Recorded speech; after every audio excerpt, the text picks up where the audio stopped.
দুপৰীয়া খাই বৈ আজৰি হ'লোঁ। দুপৰীয়া মানে কি, এতিয়াতো ইভিনিঙে হ'ল আৰু ভাত পানী খাই কিটচেনৰ কাম সামৰিলোঁ আৰু অকণমান পোৱালীক খেলিবলৈ ওলাই আনিলোঁ। বাহিৰলৈ তেনেকৈ ওলোৱা নাই, এই আৰু মেইন গেটত। এয়া মোৰ পিছফালে মোৰ বেটি। বেবী তুমি কি মেকুৰী নেকি? তুমি কি মেকুৰী এনেকৈ আচুৰি আচুৰি খেলিছোঁ যে বালি? হে ৰাম ৰাম।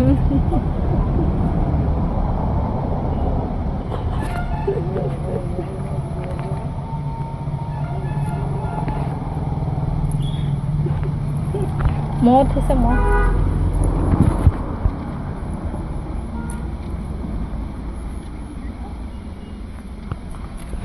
বেটি এনেকৈ ধুনীয়াকৈ খেলে অকণমান টাইম বাহিৰত।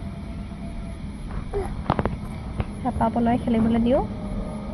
খেলা হোৱাৰ পিছত চাফ চিকুণ। আৰু এয়া আমাৰ অলি। অলি তোমাৰ বেবী ক'ত?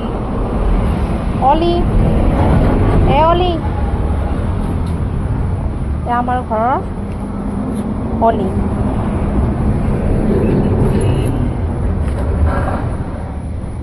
এয়া আমাৰ ঘৰৰ সন্মুখত ঢেৰ বাঁহ এনেকৈ জমা কৰি ৰখা থাকে। বেপাৰী এইবোৰ বিকিবৰ কাৰণে ৰাখি থৈ দিয়ে।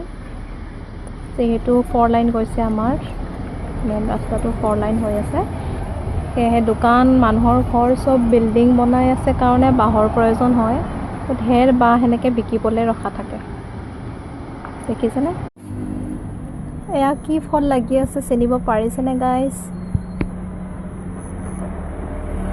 ভালকৈ চাব দেই, ঢেৰ আছে। এয়া কুন্দলি বুলি কয়, জানে চাগে মেক্সিমামে কুন্দলি, কিন্তু এয়া বনৰীয়া কুন্দলি হয়। আমাৰ ঘৰৰ ৱালত ঢেৰ লাগি আছে, আমাৰ ঘৰৰ পিছপিনেও লাগি আছে। কিন্তু খাবলৈ এই বনৰীয়া কুন্দলিটো তিতা হয় খাবলৈ। এনে নৰ্মেলি বজাৰৰ যিবিলাক কুন্দলি ওলায় সেইবোৰ বাৰু খাবলৈ বৰ ভাল, টেষ্টি লাগে খাবলৈ। কিন্তু এয়া তিতা হ'লেও মই কিন্তু খাওঁ দেই। ঘৰত কোনেও নাখায় বাৰু, মই খাওঁ। তিতা হ'লেও মোৰ ভাল লাগে খাই।